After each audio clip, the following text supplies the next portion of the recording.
hier soir, nous avons vu donc témoin de Christ. Et on a parlé de l'individu qui doit être témoin de Christ. On a vu deux genres de témoins, les témoins naturels et les témoins spirituels.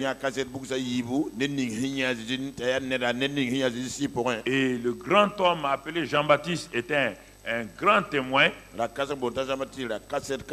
mais il n'a pas pu aller jusqu'à la fin de son témoignage.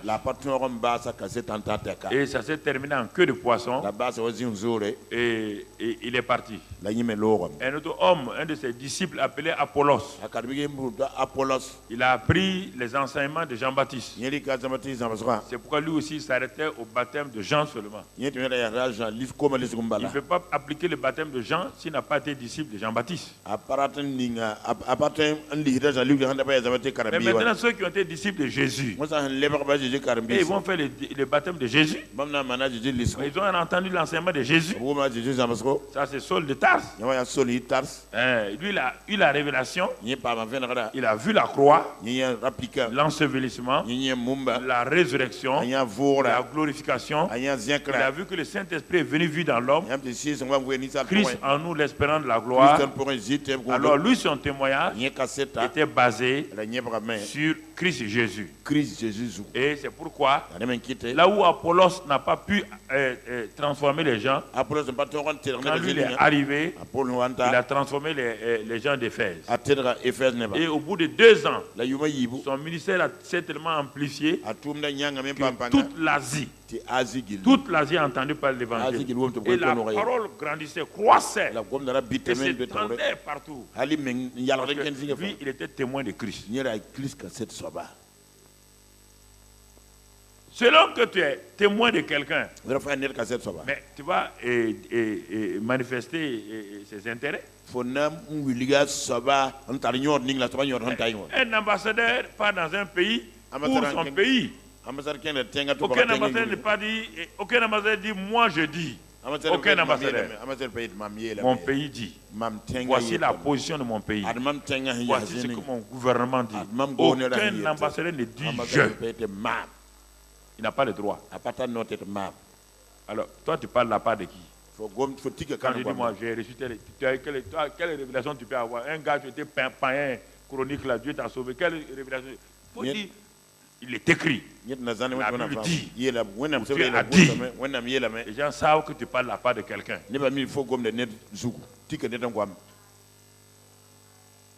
Les gens savent que tu es un ambassadeur. Et un ambassadeur qui parle au nom de son gouvernement, on ne peut pas l'arrêter parce qu'il a l'immunité diplomatique. On le protège. Même s'il brûle un feu, la police siffle. Mais quand ils s'en vont, il monte son papier. La police fait garde à vous. Continuez. Il a fait une faute. On dit de continuer. On ne peut pas l'arrêter. Parce qu'il défend son pays. Mais s'il ne défend pas son pays, il parle de jeu. Moi, j'ai fait ça, je peux faire ça. Le jour qu'il a un problème, il n'est pas couvert. Il n'est pas couvert. Est-ce que nous comprenons? Nous sommes les ambassadeurs sur la terre. Et, non, il ne faut pas dire Amen. Rapidement, tu dis Amen là.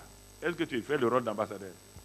Voilà maintenant. Il faut dire, si tu peux dire Amen, dis-moi maintenant Amen. Quand on dit ambassadeur, vous aimez les noms là.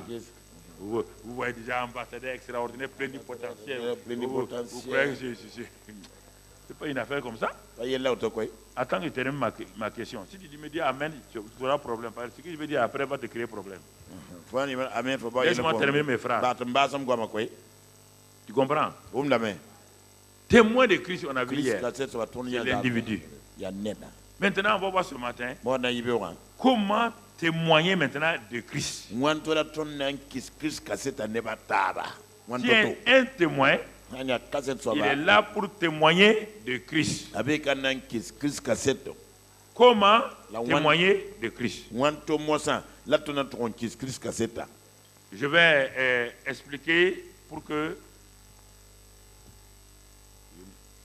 et je vais faire d'abord une différence que vous comprenez. Témoigner de Christ.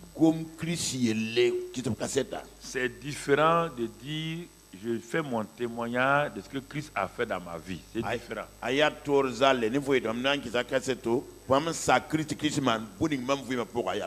gens en Afrique, quand on entend, ils confondent ça beaucoup. On dit mon témoignage, mon témoignage. Non, non, non. Témoigner de Christ, c'est révéler aux gens qui est Christ, ce qu'il a fait, ce qu'il est, et aujourd'hui ce qu'il continue de faire. Tu dis, témoigner de Christ, c'est révéler que tu l'as rencontré, que tu l'as vu spirituellement, et ce qu'il a fait, tu le montres aux gens. Ça, c'est témoin de Christ. Et les gens vont à lui. Mais maintenant, témoigner de ce que Dieu a fait dans ma vie. Là, je dis, moi, j'étais un alcoolique. Quand j'ai rencontré Jésus, voilà ce qu'il a fait dans ma vie. Mais ça ne sauve pas les gens. Et la plupart du temps, on aime aller écouter les anciens premiers ministres de Satan, ceux qui ont fait la mer, ceux qui ont fait ceci ou cela, ceux qui ont fait ceci ou cela. Mais ça ne sauve pas quelqu'un. Le salut n'est pas lié au témoignage que j'ai reçu. Le salut est lié au témoignage de Christ. Et non pas mon témoignage. C'est parce que j'ai rencontré ce Christ-là que je peux témoigner aujourd'hui de ce qu'il a fait dans ma vie. Alors que les chrétiens sont habitués aujourd'hui à écouter les témoignages. Et ils sont prêts vite quand vous prêchez, personne ne vous écoute. Quand vous allez donner un témoignage, tout le monde va écouter. Mais ils ont tellement écouté les témoignages. Ils aiment ça. Qu'on dise, moi, j'étais comme ça. J'ai fait comme ça. J'ai fait comme ça. Très bien.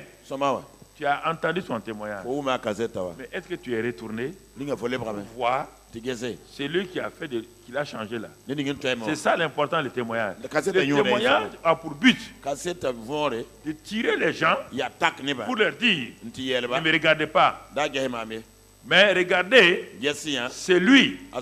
Et la fin du témoignage devrait toujours parler de la rencontre avec Christ. Le Christ crucifié, le Christ ressuscité, et c'est ça. Mais quand les gens terminent leur témoignage, il dit, frère, oh là, j'étais malade, mais on m'a amené à l'hôpital.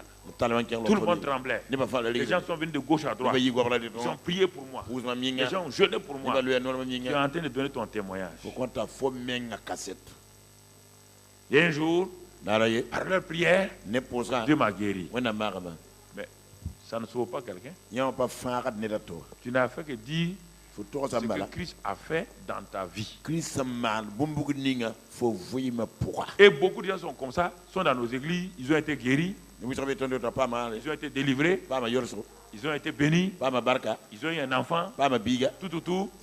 C'est ça. Mais écoutez, pour avoir un poisson, qu'est-ce qu'il faut faire?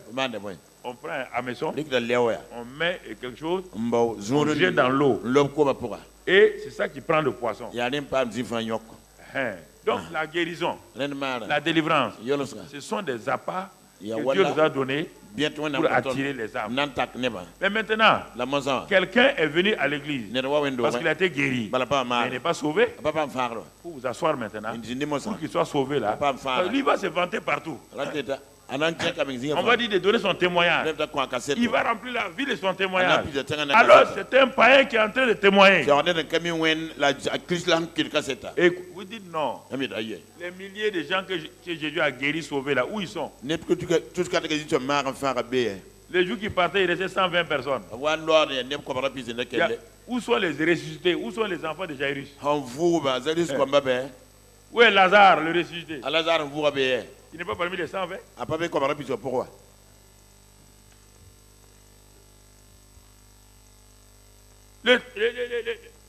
Le piège, On a mis l'accent sur les témoignages. On ne témoigne pas de Christ. Nous devons témoigner de ce qu'il a fait. Mais c'est ça que Jean-Baptiste a fait. C'est qu'Apollos a fait. Mais il n'a jamais témoigné de Christ. L'expérimenter, le recevoir. Et c'est pourquoi cette année, il a dit, appelle mon peuple là. Ceux qui veulent pas, sont libres. Ceux qui veulent continuer à tromper les gens, il n'y a aucun problème. Mais si tu veux être honnête, écoute-moi et tu vas comprendre. Et regardons même, allons-y pas à pas pour voir. On va lire par exemple Jean 5, versets 36 à 39. Jean 5, 36 à 39. Jésus dit, moi j'ai un témoignage plus grand que celui de Jean. Car les œuvres que le Père m'a donné d'accomplir, ces œuvres même que je fais, témoignent de moi que c'est le Père qui m'a envoyé. Jésus est en train de parler, de nous rassembler. Qu'est-ce que le témoignage? Il dit d'abord les œuvres qu'il fait. C'est les témoignages, un des témoignages comme ça. Un autre témoin de Jésus. Verset 37. Et le Père qui m'a envoyé a rendu lui-même témoignage de moi. Le Père rend témoignage, les œuvres rendent témoignage, tout ça de Jésus. Même le Père, tout son témoignage c'est sur Jésus. Les œuvres que Jésus fait révèlent Jésus. Troisième témoin de Christ sur la terre. Il dit, verset 39, vous sondez les Écritures, parce que vous pensez avoir en elles la vie éternelle. Ce sont ces Écritures-là qui rendent témoignage de moi.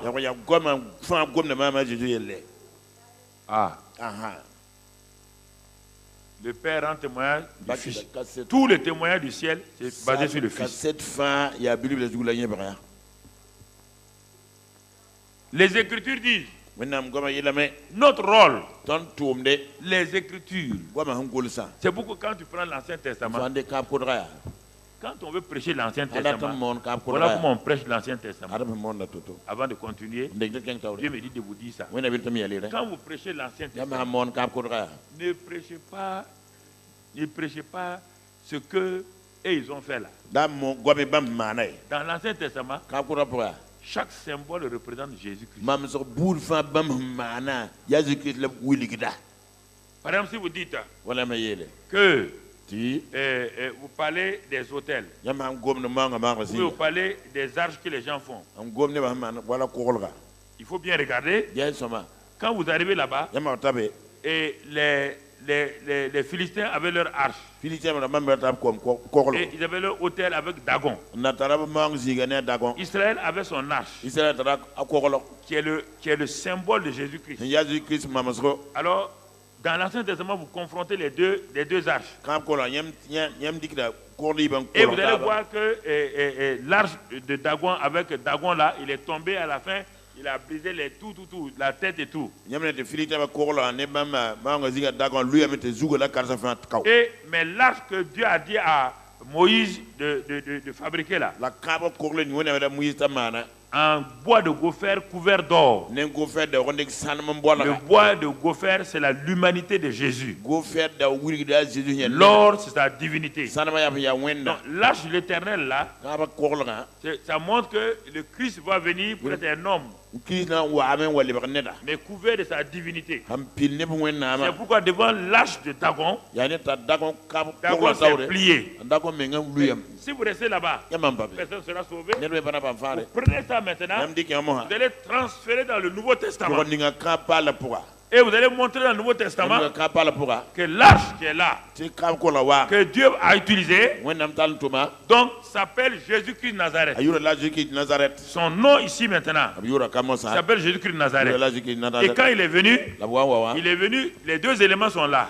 La chair, le bois là, la chair là, le bois là, c'est sa chair. Et l'or là, c'est sa divinité, c'est Dieu qui est devenu homme. Et vous montrez que quand il est venu, quand il allait dans les rues, tous les esprits mauvais que les anciens appelaient Dagon, les Baals, les Astartés là, tous les esprits mauvais se pliaient devant lui. Donc en ce moment-là, vous avez pris l'enseignement de l'Ancien Testament pour aller l'achever dans le Nouveau Testament. Mais ce n'est pas fini. Quand vous avez fait ces deux comparaisons, vous devez terminer par vous-même maintenant. Jésus est parti, il a dit que c'est nous les arches nouvelles. Nous avons les deux éléments encore, l'humanité et la divinité. Les deux éléments. Nous sommes des hommes remplis de Dieu. On a les deux éléments. Jésus était Dieu, fait chair. Nous sommes des hommes remplis de Dieu. On a les deux éléments. Et c'est nous qui opérons sur la terre. Là, ton message est complet. Mais tu vas le rester. Tout le temps Dagon. Est-ce que tu connais Dagon ici? Est-ce qu'il y a un Dagon au Burkina? Il y a un Dagon au Burkina? Il y a Baal au Burkina? Il y a Astarté au Burkina? Mais tu vas le prêcher quoi? Des messages incomplets. Jean-Baptiste a donné des bons messages. Les gens sont venus, ils ont pleuré. Quand ils sont levés, pas de vie éternelle. On dit le message de monsieur là, quand il parlait, on tremblait. As-tu reçu la vie éternelle? Ah bon? Ça veut dire quoi? As-tu reçu le Saint-Esprit? Ça veut dire quoi? Les disciples de Maïs vous ont montré. Ils ont été baptisés. Le message de Jean-Baptiste les a secoués à travers Apollos. Ils se sont repentis. Ils ont pleuré. Et quand Paul dit, avez-vous reçu le Saint-Esprit? On n'a jamais entendu parler. Donc vous n'êtes pas sauvés? Ah non, on est sauvés. C'est Apollos. Tu connais? Paul dit je connais. C'est un bon prédicateur. Mais vous avez prêché quoi? Et le baptême, quel baptême vous avez fait? Jean-Baptiste. Le baptême de Jean-Baptiste ne se voit pas.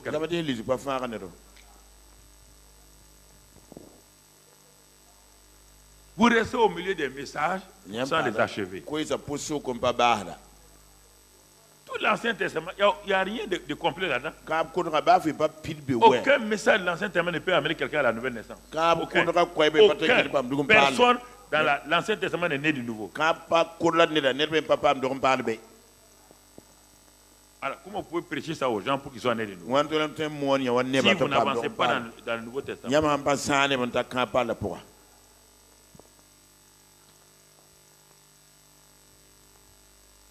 Des messages incomplets, et les gens souffrent entre vos mains.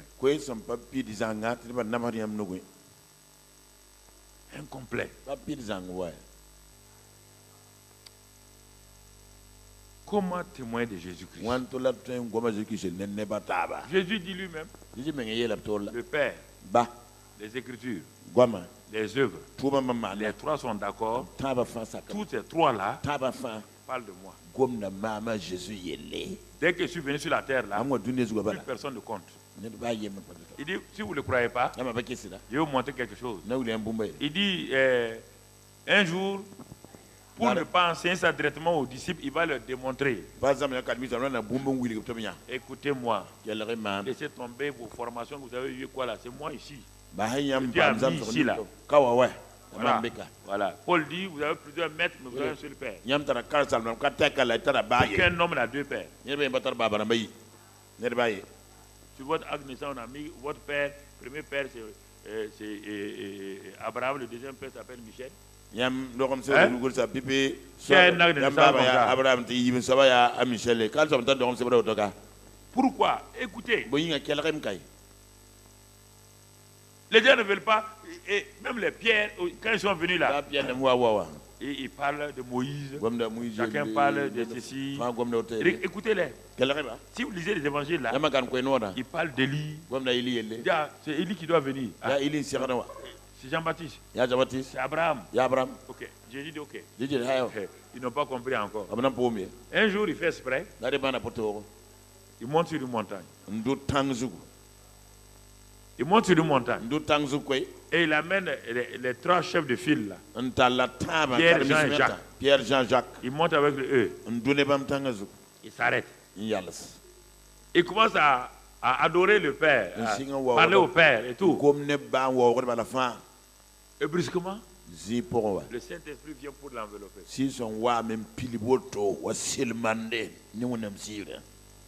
Quand le Saint-Esprit vient l'envelopper, les disciples étaient là. Ils regardent leur maître en train de prier, d'adorer et vraiment de célébrer le Père. Brusquement, 2 personnages apparaissent. Dès qu'ils ont vu, les 3 ont vu les 2 là. Ils ont dit voilà Moïse.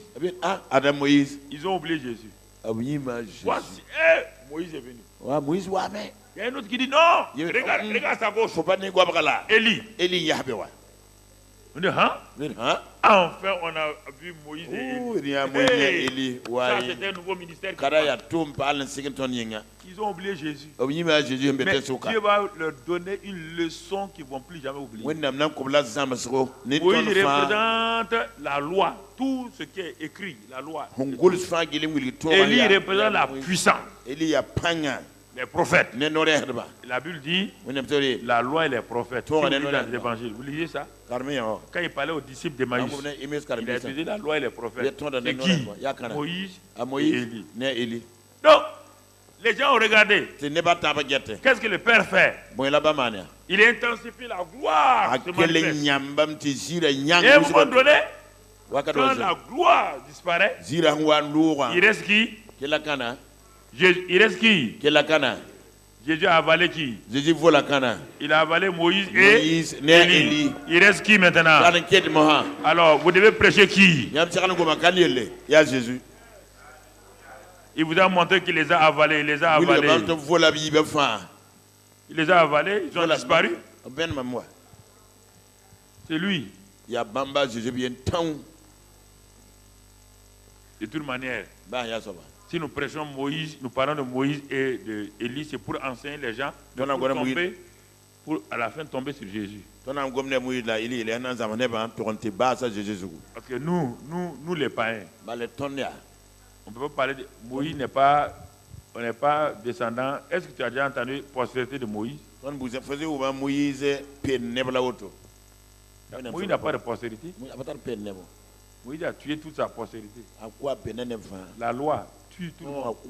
Et vous voulez prêcher la loi aux gens. Et pourquoi vos chrétiens ils meurent comme ça? Pas physiquement, hein? Ils sont morts spirituellement. La loi ne peut rien.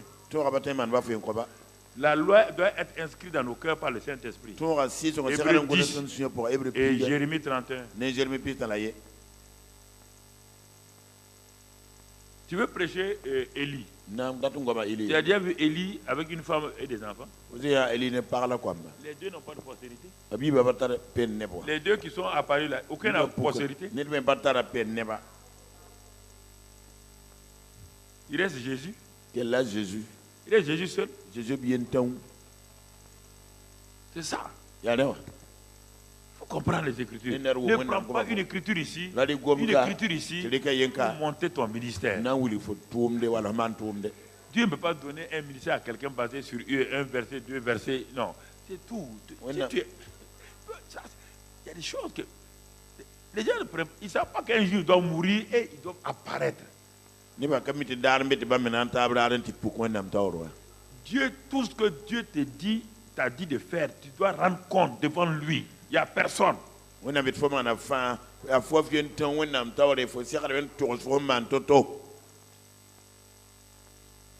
chaque jour, quand tu fais quelque chose, ne pense pas aux gens qui sont là. Pense, est-ce que Dieu approuve ce que je fais, ce que je dis? Est-ce que Dieu, si Jésus était là, est-ce que je vais prêcher comme ça devant lui? Par exemple,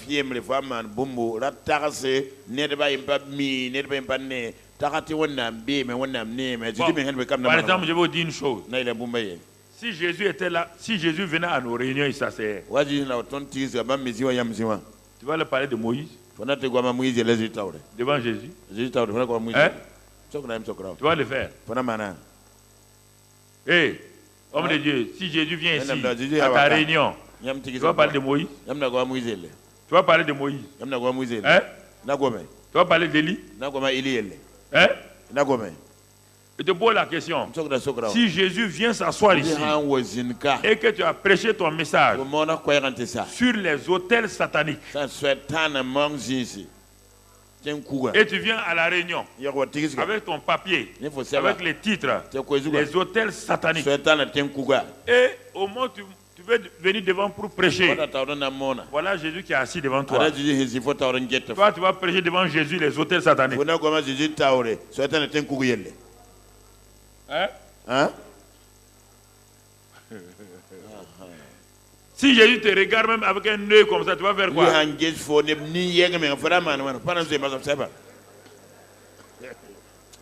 Alors, si tu penses qu'il n'est pas là physiquement, il est en toi. Quand tu montes, tu dis tu vas prêcher Jésus.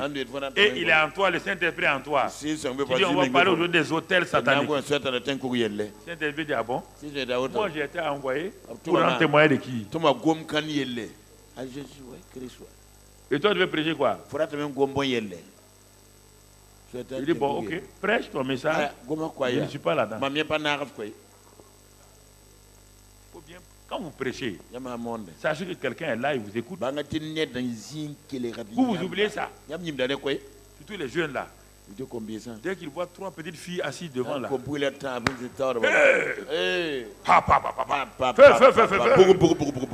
Et puis il regarde la fille là, c'est elle regarde. La fille la regarde. Maintenant, j'ai dit.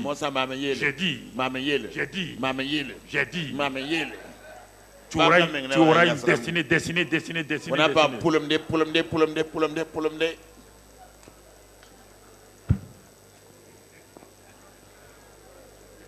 Ils rient, ils savent ce qu'on qu'ils prêchent. Faut pas prêcher pour les gens. Prêche pour savoir si Jésus était là physiquement. Quand tu vas finir là, tu vas dire mon fils, merci beaucoup de m'avoir aidé. Vraiment, tu as parlé et tu as été mon instrument pour que mon peuple là soit nourri aujourd'hui. Oh, félicitations. Courage, continue.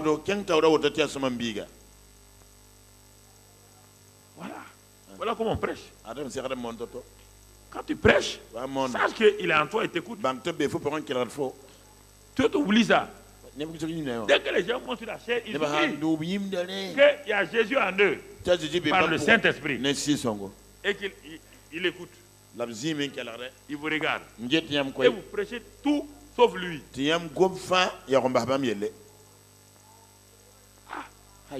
dit, mais c'est moi qui t'ai sauvé. Tu ne parles pas de moi.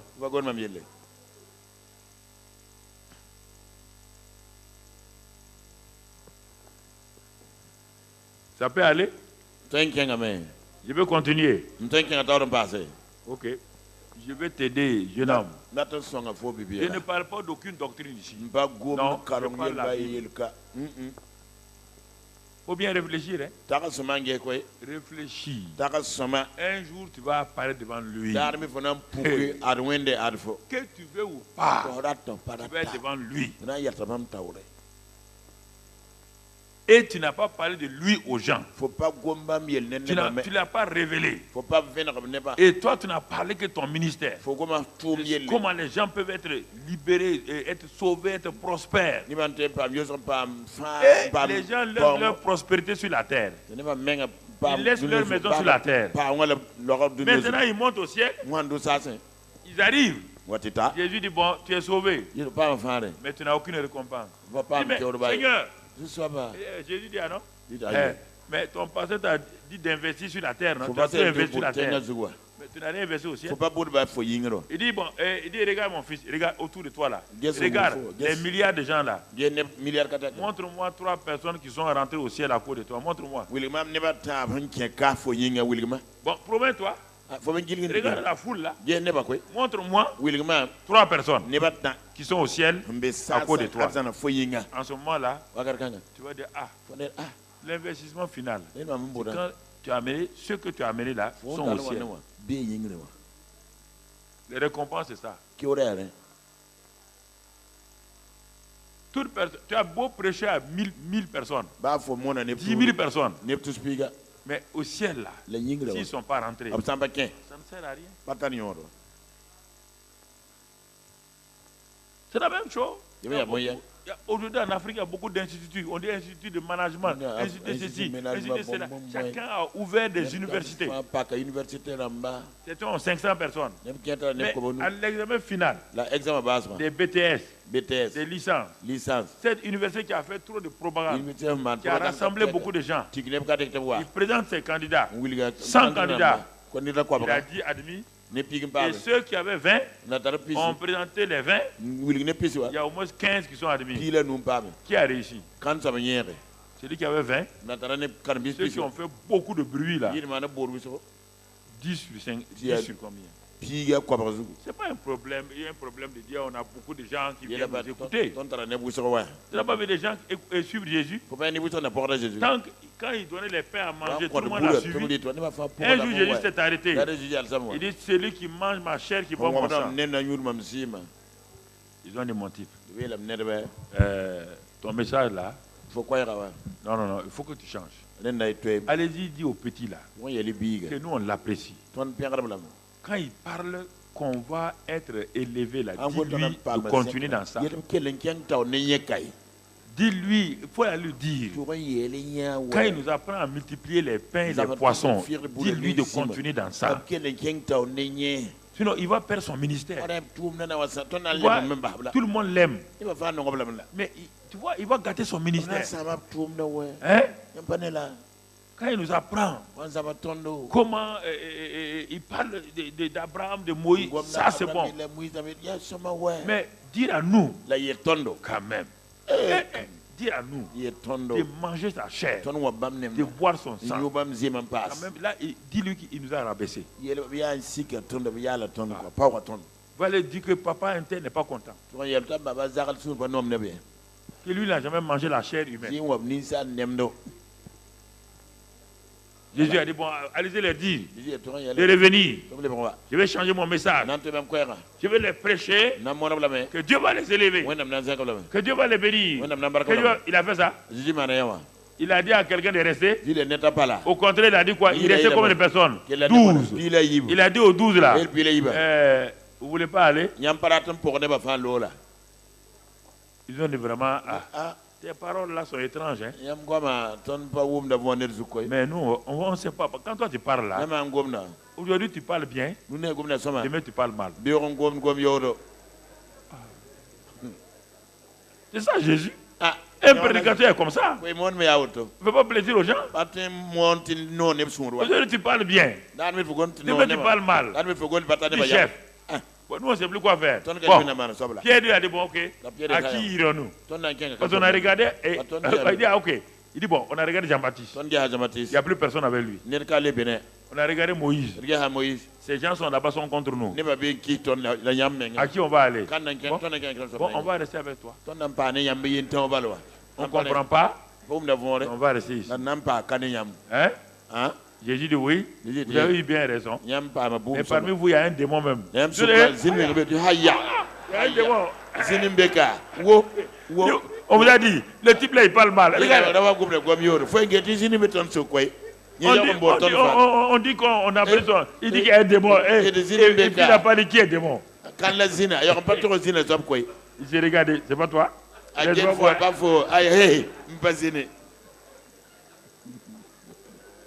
Écoutez, si vous parlez des choses, ouais là, il y a plein de choses que vous mélangez. Mélangez. Et vous-même, vous n'en sortez pas. Vous êtes maintenant dans une confusion. On n'entend plus Jésus parler. Vous parlez des messages, mais on ne voit plus Jésus. Qui vous a sauvé? C'est Jésus. Qui est le chef et le consommateur de la foi? C'est Jésus. Le Saint-Esprit est venu pour parler uniquement de Jésus. Et vous dites que vous avez l'onction. Une onction qui vous amène à autre chose que Jésus. Ça ne va pas. voyez là. Jean 15, verset 26. Jean pile nous verset plus la yobe. Jean 15, verset 26. Jean pile nous verset plus la yobe.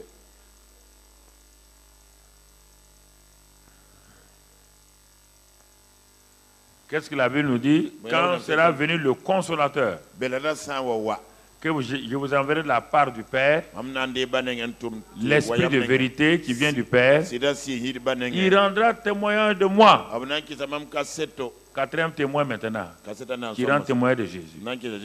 3 témoins, œuvre, Père et les Écritures. 4e témoin, le Saint-Esprit. Donc, tout est fait pour mettre l'accent sur qui? Alors, toi, tes messages ne sont pas sur Jésus. Quelque chose ne va pas. Il faut changer. Il faut changer. Frère, partout, témoignage de Jésus. Témoignage de Jésus. Pas de soi-même. Regardons maintenant comment ce Jésus-là a témoigné lui-même, quel est le contenu de son témoignage et quelles sont les formes de témoignage que nous pouvons voir avec Jésus. On va voir ça donc pour la première session. On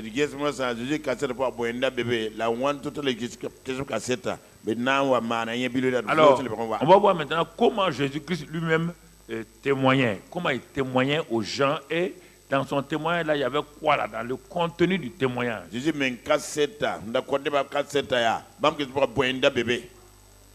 Alors on va commencer la rencontre de Jésus et un chef religieux. Il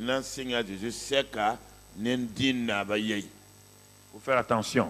Ce que tu vas entendre, mon frère, je n'ai pas été dans aucune école de mission ou autre chose là. Je suis moi-même assis ici. C'est par des révélations que j'ai. Je n'ai pas pris un livre de quelqu'un pour dire voilà ma Bible, voilà mon cahier. J'ai le Saint-Esprit en moi, ça me suffit là. Écoute-moi mon ami. Écoute-moi. Jésus est un chef religieux. Un homme bien éduqué, instruit dans les voies de Dieu, comme Jean-Baptiste, comme Apollos. Et Jésus a appelé cet homme-là docteur d'Israël. Donc écoutez-moi très bien.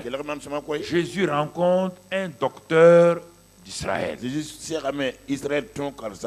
Moi-même je dis un, mais il n'y a pas d'article indéfini, dit le docteur d'Israël. Donc ça veut dire que parmi tous les docteurs là, il était le docteur attitré, le professeur de titulaire des docteurs. L'homme qui était avancé dans les Écritures plus que tout le monde. L'homme qui est censé, quand il arrive à la synagogue, tout le monde vient s'asseoir autour de lui, car le docteur Nicodème est là. Il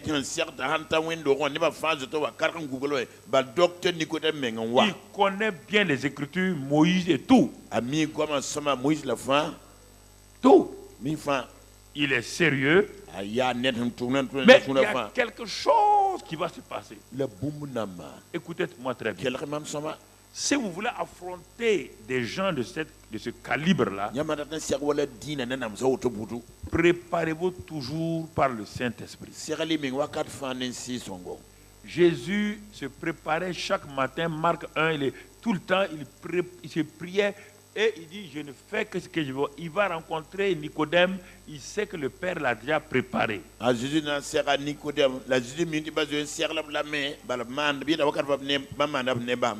question est, comment le docteur d'Israël vient-il pour écouter Jésus? Première révélation que tu dois voir, ça veut dire que il avait son titre et son titre ne lui permettait pas de rencontrer Jésus publiquement ni en plein jour. Cela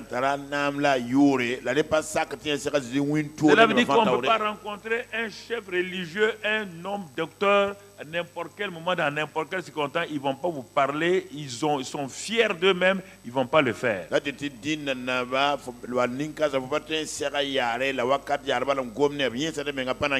Il faut les rencontrer seuls. Comme ça, la personne est faible, parce que si elle est entourée par des disciples, elle ne va jamais céder devant vous.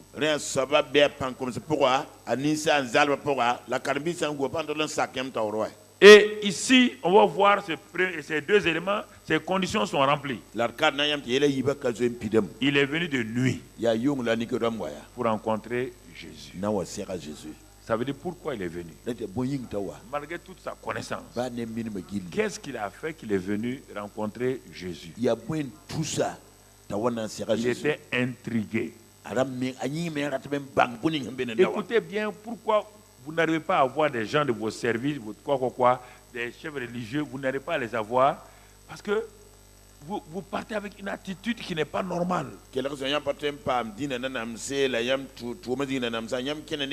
Ils ont faim et soif de Dieu, mais ils ne vont pas vous le dire. J'en rencontre dans les milieux religieux. Ils sont intrigués. Nicodème enseigne le matin dans la synagogue. Mais au moins il enseigne là. Il est intrigué par un jeune homme qui est quelque part dans la ville où les foules accourent pour aller l'écouter. Il est intrigué par les gens qui viennent lui dire ce qu'ils ont entendu comme l'enseignement de Jésus. Lui, il a les livres. Il a tout. Mais là, les foules courent là-bas. Et ce qu'il vient dire là, ça ressemble aux Écritures. Mais c'est vivant.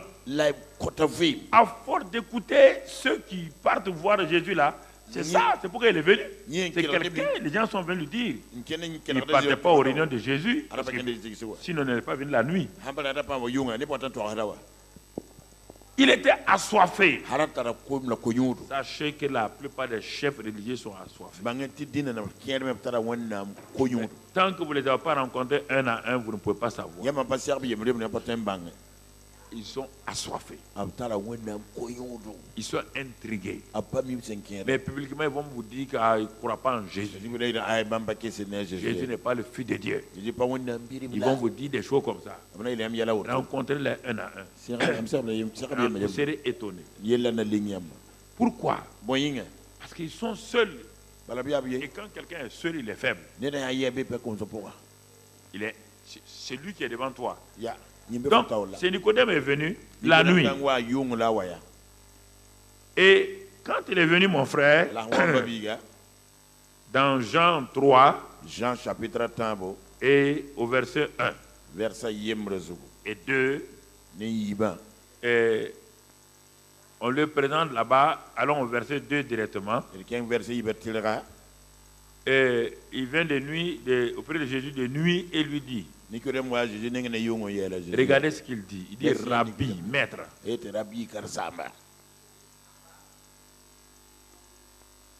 Vous voyez? La fierté d'un chef religieux, vous allez le comprendre. Parce que toute une foule suit un monsieur.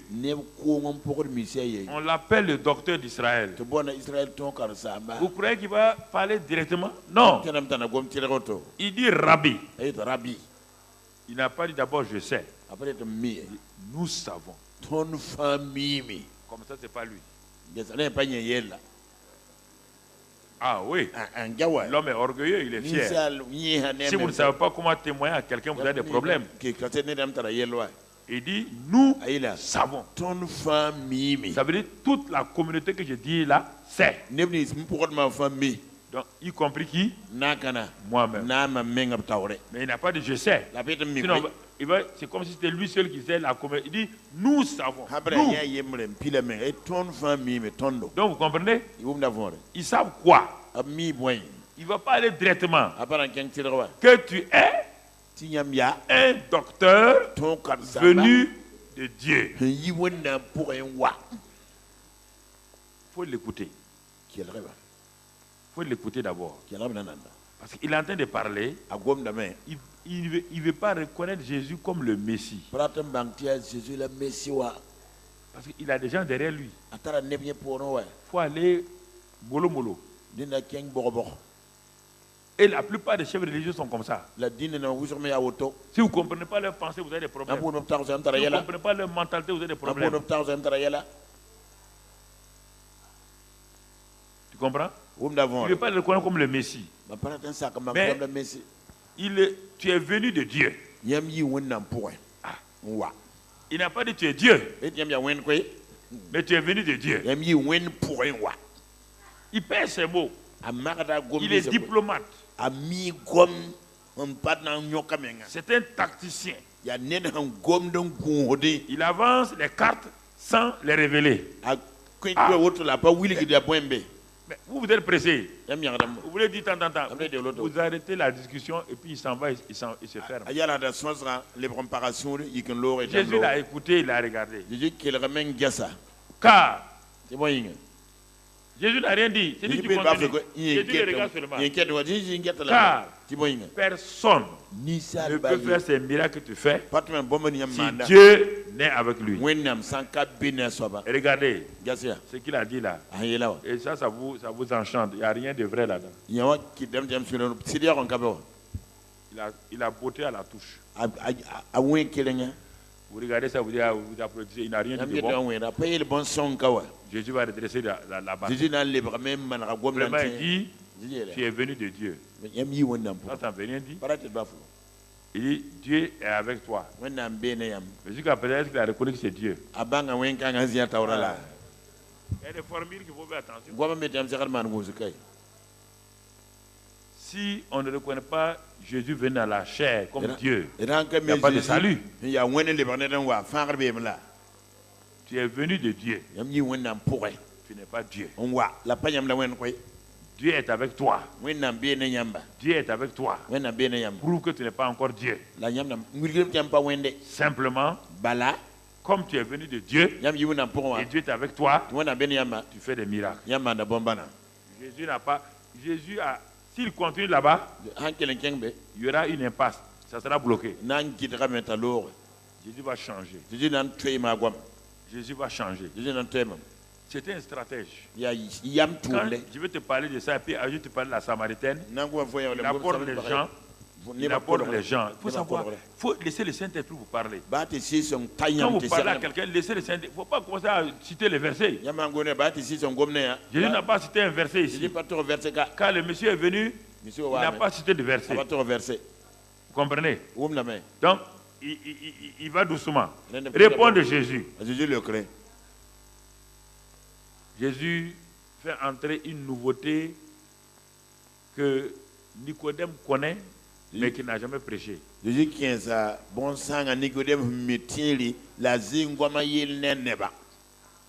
la nouvelle naissance. C'est tout dans Ézéchiel. Ça se trouve là-bas. Dans Jérémie. Ça se trouve là-bas. Et Nicodème l'a enseigné quand le Messie va venir. Il va donner un nouveau cœur. Un esprit nouveau. C'est écrit là-dedans. Tout ça, il a enseigné. Jésus tourne la phrase. Et il sait que Nicodème connaît ça. Mais vous allez voir, il n'a pas compris comment ça se passe. Il y a beaucoup de gens qui enseignent des choses, ils ne comprennent pas comment ça se passe. Et qu'est-ce que Jésus fait? Il montre une nouveauté, une révélation à Nicodème. Verset 3. Il dit, je te le dis, si un homme ne naît de nouveau, il ne peut voir le royaume de Dieu. Il surprend Nicodème dans sa pensée. Lui, Nicodème croit qu'il vient de dire de bonnes choses. Tu vois, je te reconnais. Bon, tu viens de Dieu. Dieu est avec toi. Si c'est nous, on va dire Amen. Voilà quelqu'un qui m'a reconnu. Mais il ne t'a pas reconnu.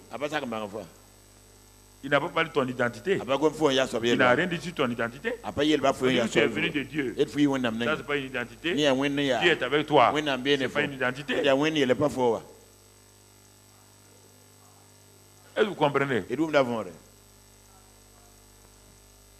On va dire, ah oui. Oh, Nicodème. Félicitations. Il dit non. Il dit, je te le dis en vérité. Écoute-moi maintenant, docteur. Si un homme est né de nouveau, il ne peut pas voir. Ah? L'homme de Dieu, c'est quoi exactement? Mais nous, on l'a prêché. Ah. Il amène Nicodème à venir à lui-même. Est-ce qu'il a parlé des péchés de Nicodème? Est-ce qu'il a condamné? Rien. Si un homme est né de nouveau, il ne peut pas voir le royaume de Dieu. Ça va pousser Nicodème. Maintenant, il a réajusté la discussion. Quand avec la Samaritaine, c'est la même chose. La Samaritaine a parlé d'autres choses. Il réajuste. Donc, si tu parles à quelqu'un, il faut apprendre à réajuster ce que tu veux atteindre là. S'il prend l'autre route, tu continues, il va t'amener dans un trou, dans une impasse. Tu dois redresser les gens. Redresse-les au fur et à mesure que tu progresses. Redresse les gens. Mais de façon polie. Il dit, c'est un homme né de nouveau. Un concept nouveau. Ça va demander une question. Et la question logique, Nicodème répond. Regardons la réponse de Nicodème. Nicodème lui dit, comment? Voilà. Donc la discussion est retournée dans le sens où Jésus contrôle la discussion maintenant. La plupart des gens veulent discuter avec vous pour vous amener à discuter à la fin. Ils vont dire, bon, Jésus, on le reconnaît, il est un prophète, il va vous, et puis après, en queue de poisson, vous partez et vous êtes déçus. Jésus redresse la discussion, redresse. La chose importante, c'est la personne Nicodème, ce n'est pas Dieu, c'est Nicodème lui-même. Quand il a dit ça, la question de Nicodème est tellement logique. Comment, il dit, mais comment un homme peut-il naître de nouveau quand il est vieux? Peut-il rendre... Jésus va le montrer maintenant que son doctorat là est purement charnel. Charnel. Puisqu'il ne connaît même pas comment, le comment. Il a les Écritures.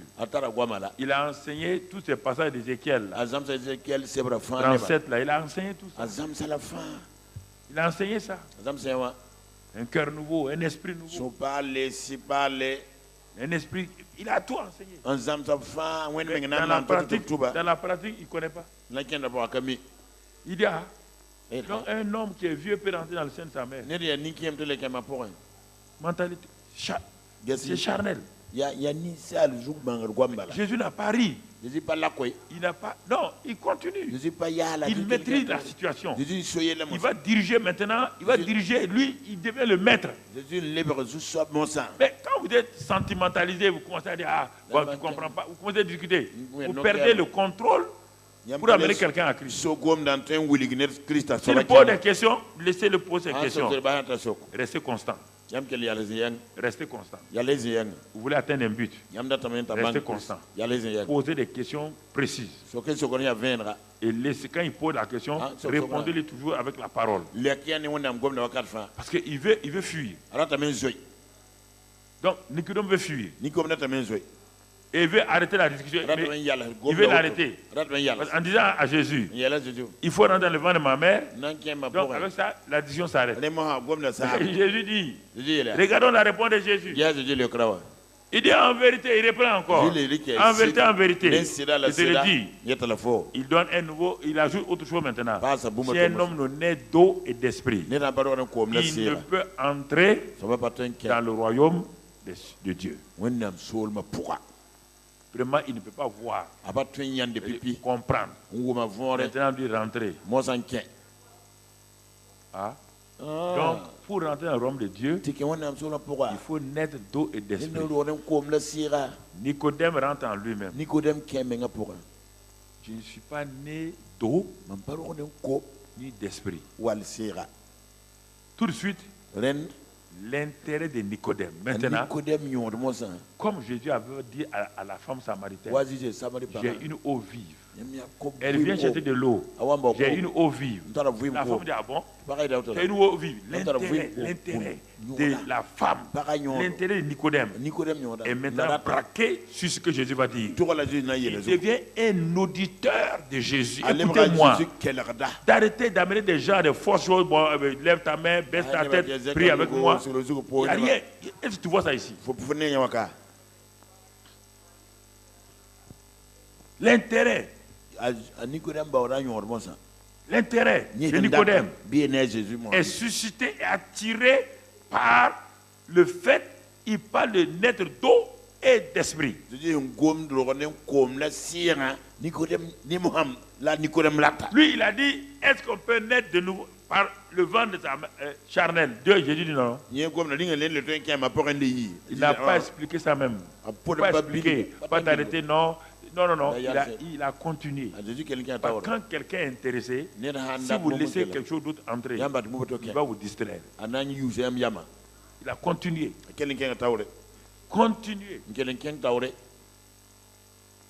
Naître d'eau et d'esprit. Naître d'eau et d'esprit. Il est en train d'avancer. Le type dit,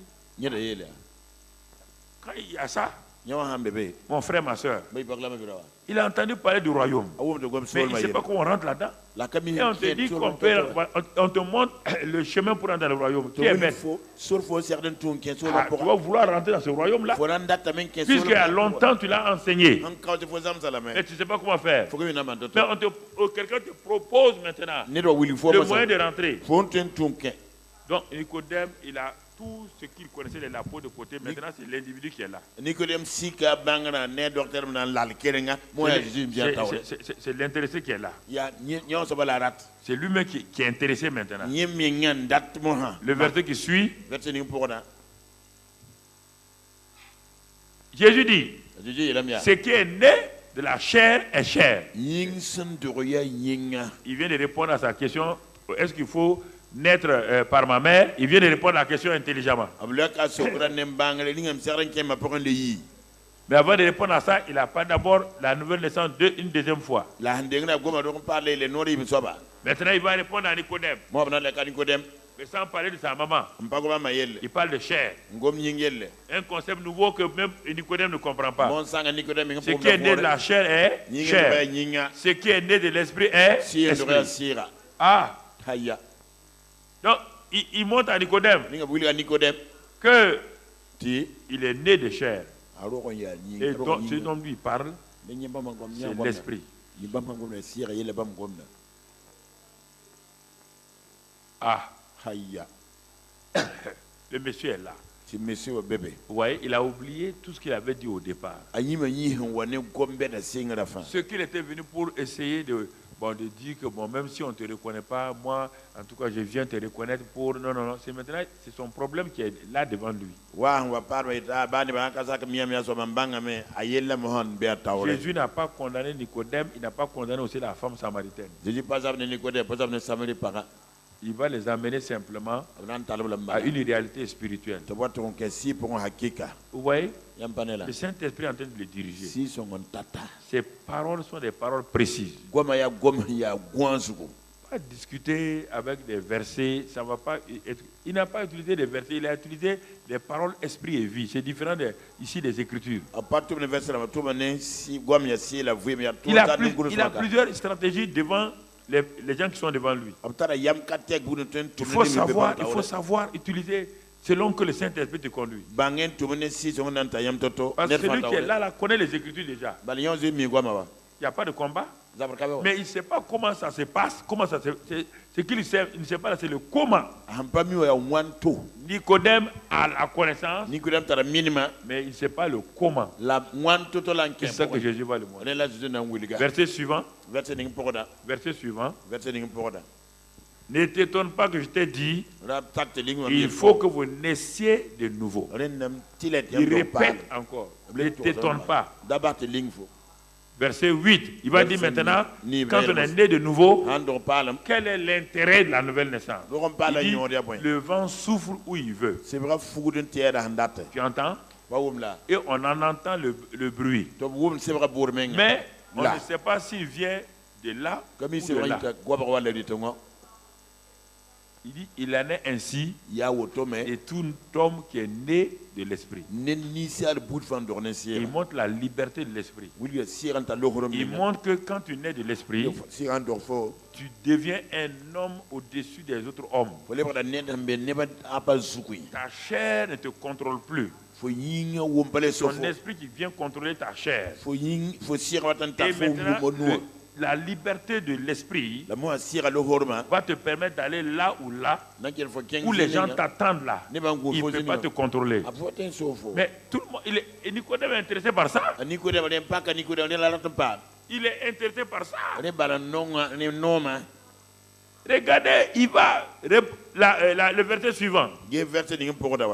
Ah, Nicodème lui dit, comment cela peut-il se faire? Maintenant, il veut. Il n'y a même pas de problème. Il cherche maintenant le comment. Comment? Donc le gars est intéressé. C'est comme avec Philippe qu'on va voir. Le Philippe est le ministre éthiopien. Il a dit voici l'eau. Voici ça. Qu'est-ce qui m'empêche d'être baptisé? Parce que Philippe l'a amené dans de bonnes conditions. Ne va pas parler de ton témoignage de choses bizarres à quelqu'un. Le témoignage de Christ est différent de faire ton témoignage de ce que Christ a fait pour toi. Et il te montre là ce qu'il y a. Comment cela peut... Jésus dit avant, verset suivant. Tu es le docteur. Il n'y a pas un. Tu es le docteur d'Israël et tu ne sais pas ces choses. Tu ne sais pas comment on est de nouveau. Mais pourtant tu enseignes tout le monde. Tu enseignes tout le monde. Et tu ne sais pas. Regardez, Jésus va continuer. Il va continuer. En vérité, je le dis, nous disons ce que nous savons. Et nous rendons témoignage de ce que nous avons vu. Vous voyez bien les témoignages. Le témoignage, c'est voir, entendre et voir. Il dit, nous avons vu. Et vous ne recevez pas notre témoignage. La suite, il dit, si vous ne croyez pas quand je vous ai parlé des choses terrestres, ce que je te dis, les choses terrestres là, comment croirez-vous quand je vous parlais des choses célestes, des choses qui viennent de l'esprit? Continue. Il va lui montrer, personne n'est monté au ciel. Si ce n'est celui qui est descendu du ciel, le Fils de Dieu, qui est dans le ciel. Tu as lu ça, tu ne comprends pas. Reprends tout le verset. Regarde le verset. On te parle de deux choses. Deux choses ici. Je vais te démontrer ça, pas aujourd'hui, mais je vais te montrer que tu comprends. Regardez, personne n'est monté au ciel. Il dit, si ce n'est, écoute bien, le verbe. C'est lui qui est descendu d'où? Du ciel. Il est descendu d'où? Qui? Le fils de qui? qui est descendu du ciel. Mais en même temps, le Fils de l'homme qui est dans le... Il est descendu, en même temps il est dans le ciel. Et tu comprends ça? C'est les deux dimensions. Quand il veut prendre ça pour te développer, peut-être tu vas penser qu'il te raconte une nouvelle doctrine. Il te dit lui-même, même phrase. Il est descendu du ciel. En même temps, il est dans le ciel. Il est descendu du ciel sous la forme de l'homme, tout en restant dans le ciel. Il est Dieu, toujours dans le ciel. Et quand on devient chrétien, on est sur la terre, en même temps dans le lieu céleste. Un chrétien qui vit uniquement sur la terre n'est pas un chrétien. Les deux dimensions. Tu es sur la terre, en même temps assis dans les lieux célestes en Christ. Il dit, je suis descendu. En même temps, je suis dans le ciel.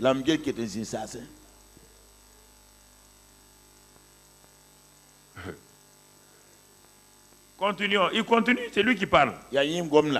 Et comme Moïse éleva, maintenant il va dire, il va dire comment on peut. Regardez, il va parler de la croix, mais comme la croix n'est pas là, s'il parle à Nicodème, il va comprendre la croix. Il ne comprend pas. Mais il va prendre un exemple de l'Ancien Testament. Mais il ne va pas rester là-bas. Il va enseigner l'Ancien Testament. Il va dépasser. Tu vois bien? Toi, tu vas aller tout un message sur le serpent, sur la... tout un message de 2 heures sur le serpent, sur la perche. Mais, quelle conclusion tu veux tirer maintenant que je fasse? Pasteur, tu me parles, il y avait un serpent que Moïse a élevé. Le serpent a été élevé. Les gens ont regardé. Vraiment, des serpents. Il y a les serpents anciens. Il y a les serpents brûlants. Pourquoi tu me parles des serpents? Celui qui va devenir comme le serpent, là, c'est lui qui est là, il n'a pas développé ça. Il dit, comme Moïse éleva le serpent dans le désert.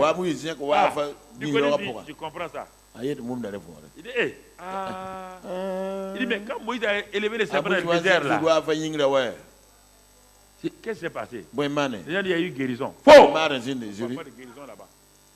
On ne parle pas de guérison. Personne n'a été guéri. Va lire ta Bible. On ne parle pas de guérison. Non. Quand Moïse a élevé le serpent dans le désert, les gens étaient mordus par le serpent brûlant. Tous étaient en train de faire quoi? De mourir. Quand il a dit regarder le serpent, on a dit guéri. Ils vont recevoir quoi? La vie. Le serpent derrière, on ne prend pas ça pour la guérison. On prend ça parce que le serpent nous a mordus. Il a mis son poison en nous, le péché. Jésus a été fait péché. Et il dit, si quelqu'un me voit, me regarde, il reçoit la vie éternelle. C'est ça qu'il dit ici. Quand il a dit ça à Nicodème, il a compris. Il dit, oui, je comprends. Je commence à comprendre ce que tu dis. Quand nos gens ont été mordus dans le désert, là, il n'était pas malade. Il mourait. L'âme qui pêche fait quoi? Mais s'il regarde à chaud, il est sauvé. Oui ou non? Ceux qui regardaient au serpent, automatiquement, ils disaient quoi? Il recevait la vie. Il recevait la vie. Il dit, bon, comme Moïse éleva le serpent dans le désert, il dit, écoute maintenant, il faut que le Fils de l'homme soit élevé. C'est pas fini? Là, afin que, au temps de Moïse, là, on regarde, on voit. En montant, on ne voit pas. Afin que quiconque croit en lui est quoi? La guérison, la délivrance, la vie éternelle.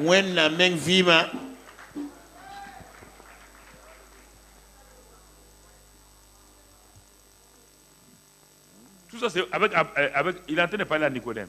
Tout Jean 3 là, c'est Nicodème. J'entends pas faire Nicodème. Tout, et Jean 3, c'est Nicodème. J'entends pas faire Nicodème.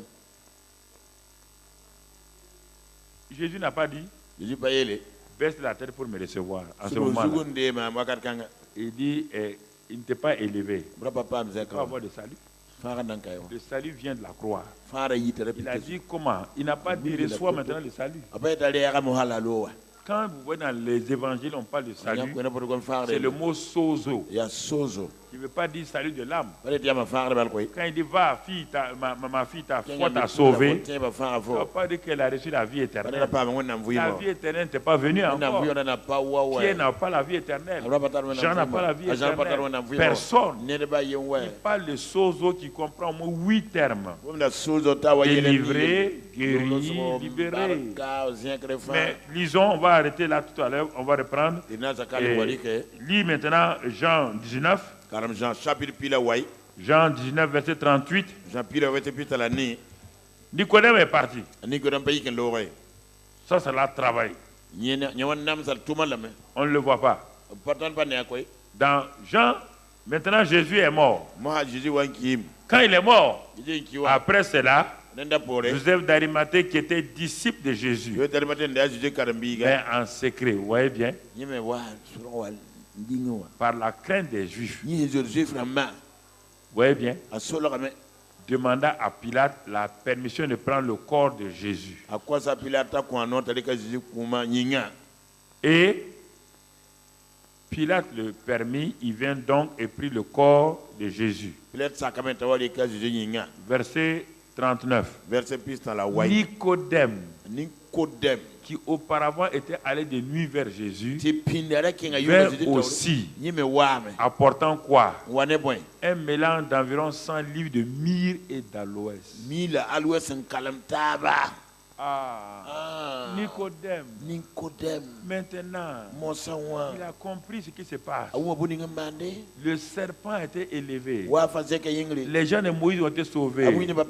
Jésus, le Fils de l'homme, a été élevé comme le serpent. Maintenant, il a dit, ce que l'homme là m'a dit, je le vois. Il vient rapidement avec la myrrhe et l'aloès. Et il donne ça. Après ça, Nicodème est devenu un disciple de Jésus. Voici comment il a amené un chef religieux à reconnaître le royaume des cieux. Il n'a pas fait de discussion. Il n'a pas fait de discussion. Il n'a pas discuté aujourd'hui. Bon, toi, tu amènes, par exemple, tu amènes ton Coran, moi j'amène la Bible. Vous allez vous bagarrer.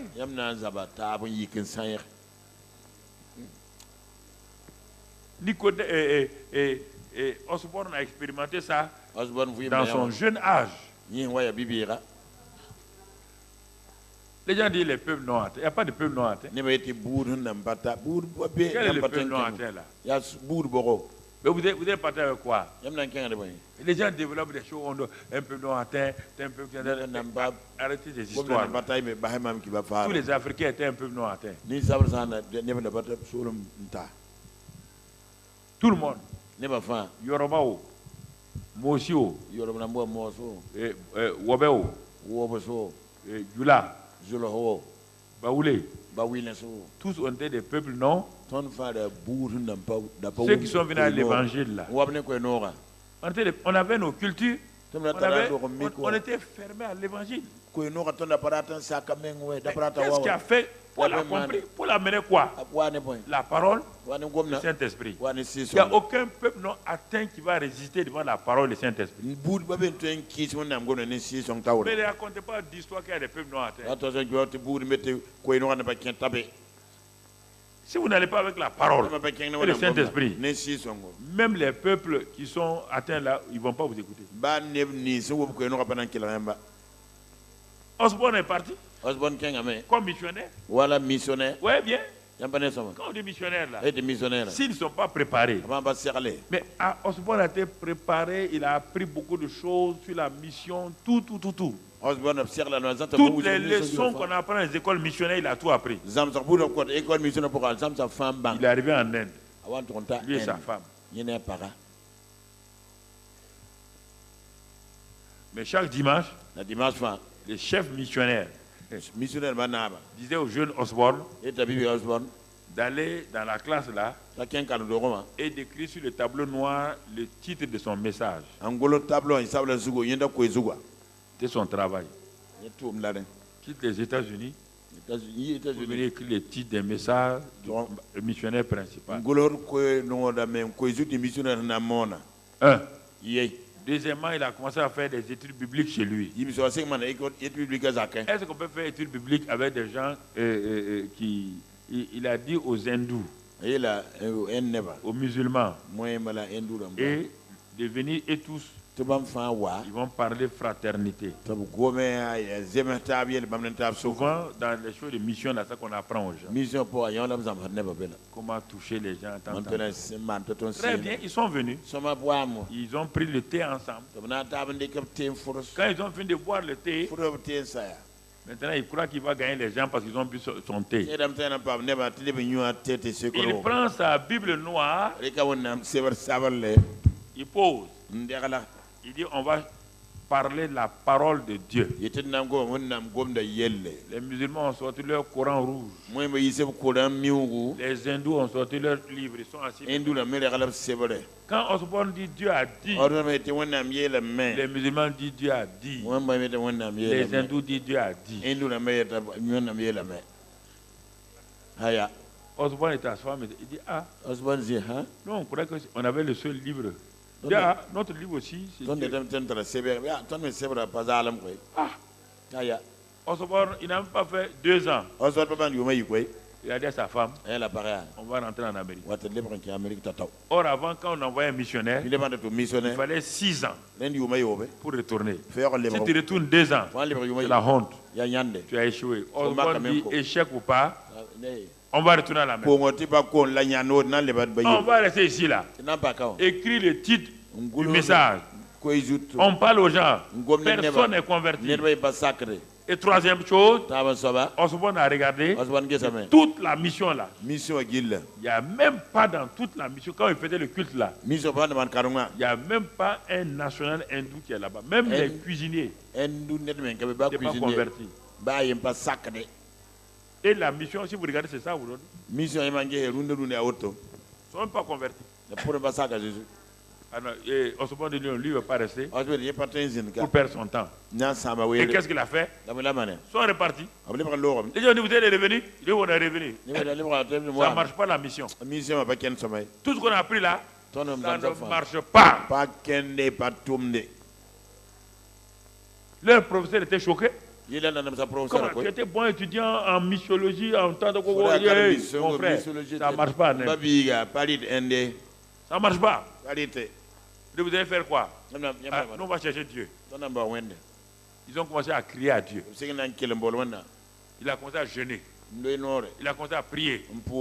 Et un matin, à 6 heures, il était tellement découragé. Quand il se réveille, Jésus est dans sa chambre. Osborne tombe sur sa face. Jésus part, il s'en va. Et Osborne commence à voir dans sa ville maintenant. Il était le trésorier de sa dénomination. Du district. C'est le secrétaire général, c'est ça, de son district. Il y avait une convention. Il y a une femme de Dieu qui est venue. Il a demandé à ses chefs là-haut, est-ce que lui peut assister à la réunion là-bas? On dit, il y a une femme qui est venue là. Elle parle de Dieu clairement. Donc les chefs ont dit, donc nous on ne parle pas clairement de Dieu. Il faut faire pardon. Il est parti. La femme là a prêché l'évangile de Christ. Et la voix lui dit, mais c'est ça. Et puis elle voyait la puissance de Dieu. Un autre homme de Dieu est venu après la femme là. Quelque temps après, Nicodème a dit à sa femme, il dit, Osborne a dit à sa femme, c'est cet évangile qu'on veut. Il est reparti pour jeûner. Quand il jeûnait, le Seigneur lui a dit, mais tu n'as pas besoin de jeûner. Lève-toi. Comment ça allait? Montre aux gens que je suis vivant. Montre aux gens que je suis vivant. Il a dit à son église que lui et sa femme, Samedi prochain, dimanche, ils vont prêcher et puis prier pour les malades. Les gens vont dire, hey Osborne, hey Osborne. Toi tu peux guérir quelqu'un? Il y a des grands hommes de Dieu ici. Quand il a fini de prêcher, il a dit à sa femme, arrête-toi ici. Moi je m'arrête ici. Les gens n'ont encore venu. Les gens voient sa femme. La femme prie, guérison. Lui il prie, guérison. Donc les gens ont dit, mais c'est vrai alors. Oui, c'est la Bible. Il a fait une croisade à côté. C'est lui qui a commencé les croisades à ciel ouvert. C'est le premier dans le monde. 2 ans plus tard, il est retourné en Inde. Il retourne en Inde. Quand il retourne en Inde, il fait une grande croisade en plein air. On dit Osborne est venu. Il venu quel Osborne? Le petit qui était à la mission là. Un nouveau Osborne qui est là. Un Osborne rempli du Saint-Esprit. Un Osborne qui est né de nouveau. Les gens sont venus. Ceux qui discutaient avec lui là. Osborne a prêché. Dieu lui dit, prêche seulement Jésus-Christ. Ne prêche pas autre chose. Que Christ sauve, qu'il libère, qu'il guérit, qu'il est mort, enseveli, ressuscité. Quand Dieu m'a apparu le 15 février 1975, je ne connaissais pas Osborne. Je l'ai jamais entendu le 7 février. Que là, dans ma chambre à 15 places Arnaud Bernard. 15 places Arnaud Bernard. Je ne dormais pas le matin. Un grand écran sur mon mur. Dieu a commencé à me parler. Il dit, si tu es fidèle, si tu reviens à moi, voici les hommes à qui je vais te faire, tu vas travailler comme eux. Et le dernier nom c'était Osborne. Quand la vision est partie, ça a duré là. Le 15 février même, Jésus lui-même en personne est venu. 15 février 20 heures, la gloire du Saint-Esprit est venue. 21. Donc, le Seigneur m'a dit, il ne faut pas avoir peur. Donc, j'ai cherché à savoir qui est Osborne. J'ai commencé à demander aux gens de mon église, qui est Osborne? Tu as pris ce nom, un nouveau converti là. Je ne leur ai pas dit. Smith Wigglesworth, où tu as appris ça? J'ai cherché les livres dans les librairies. Mais tout le monde me dit, ne parle pas d'eux, on ne parle pas d'eux ici. Notre dénomination ne parle pas d'eux. Votre dénomination, moi, mon Dieu m'a dit. J'ai cherché le livre en cachette. J'ai commencé à lire. C'est ça là. Donc, moi, je vais devenir comme ça. C'est ça qui m'a donné la passion des âmes. Quand il est arrivé en Inde, maintenant, il a dit devant tout le monde que lui, il est venu à la parole de Dieu. Si Jésus est Dieu, fils de Dieu, on le saura aujourd'hui. Il dit, avez-vous un sourd muet que tout le monde connaît? On dit oui. Que tout le monde connaît. Le sourd muet là, ils l'ont amené. Il est sourd muet depuis sa naissance. Il est monté sur la chair. Il a dit, tous ceux qui combattent les autres religions là, envoyez votre délégué. Ils vont prier au nom de leur Dieu. Et le Dieu qui va ouvrir les oreilles de ce sourd-là, on va croire. Vous savez, la foule aime ça. La foule dit, oui, c'est ça même. C'est ça. Tout le monde dit qu'on est majoritaire, on est pas voir. Personne n'est venu. Il dit, bon, pour qu'on ne dise pas c'est moi, c'est ma femme qui va prier. Devant tout le monde. Il y avait plein de pasteurs. Il dit à sa femme, ne pose pas les mains. Dis seulement que le Jésus que je viens de prêcher, qui est mort à la croix, là, qui est enseveli, qui est ressuscité, dis seulement le nom de ce Jésus-là. Nous l'avons rencontré vivant maintenant. Il y a quelques années, on était venu ici avec les livres de la mission. On est venu avec des papiers. Maintenant, on est venu avec le Jésus. Le chef de la mission, on est venu avec lui. Ne touche pas. La femme a levé la main. Elle dit au nom de Christ Jésus, je commande à l'esprit de surdité de partir, l'esprit de militer, Osborne dit, si les docteurs ici n'ont qu'à venir. Les gens sont venus. Quand ils ont fait comme ça, l'homme dit oui. On a amené une montre. On a mis là. L'homme dit oui. Toute la foule dit, qui croit que Jésus est fils de Dieu? Toute la foule, tout le monde était à genoux.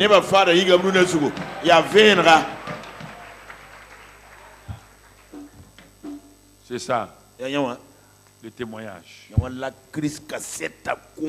Demain, on va voir l'évangélisation de masse. Les croisades de masse. Et après, demain, la mission. Mais maintenant, c'est ça là. Le témoignage doit être Christ. Christ. Jésus. Parlez de lui. Le Saint-Esprit glorifie Jésus. Le Saint-Esprit est là pour lui. Il rend témoin de lui. Donc faites cela.